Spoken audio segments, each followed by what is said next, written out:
Hi, welcome. ഇന്ന് നമ്മൾ വന്നിട്ടുള്ളത് നമ്മുടെ ട്രേഡിങ്ങിൽ ഹെഡ്ജിങ്ങിനെ പറ്റിയിട്ട് വളരെ ഒരു മിഥ്യാധാരണയുണ്ട്.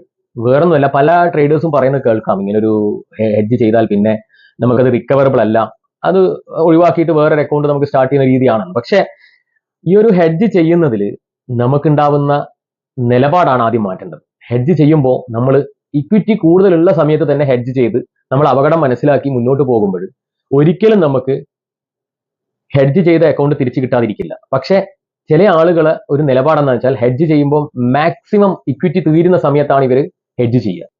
ന്യൂസ് കാര്യങ്ങളൊക്കെ നോക്കിക്കൊണ്ട് നല്ല രീതിയിൽ ഹെഡ്ജ് കട്ട് ചെയ്യുകയാണെങ്കിൽ നല്ല ഒരു രീതിയിലേക്ക് വീണ്ടും ആ അക്കൗണ്ടിനെ കൊണ്ടുവരാൻ പറ്റും. ഇതുപോലുള്ള ചെറിയ ചെറിയ ടാക്ടിക്സ് പഠിക്കണം എന്നുണ്ടെങ്കിൽ ഇവിടെ മാ ഗോൾഡിന്റെ ഒരു മാ ട്രേഡിംഗ് ഇൻസ്റ്റിറ്റ്യൂട്ട് എന്ന് പറയുന്ന ഒരു സ്ഥാപനം സ്റ്റാർട്ട് ചെയ്തിട്ടുണ്ട്. നിങ്ങൾക്ക് ട്രേഡിങ്ങിനെ പറ്റിയിട്ട് പഠിക്കണം താല്പര്യമുള്ള ആളുണ്ടെങ്കിൽ കോൺടാക്ട് ചെയ്യുക. മുകളിൽ നമ്പർ കൊടുത്തിട്ടുണ്ട്.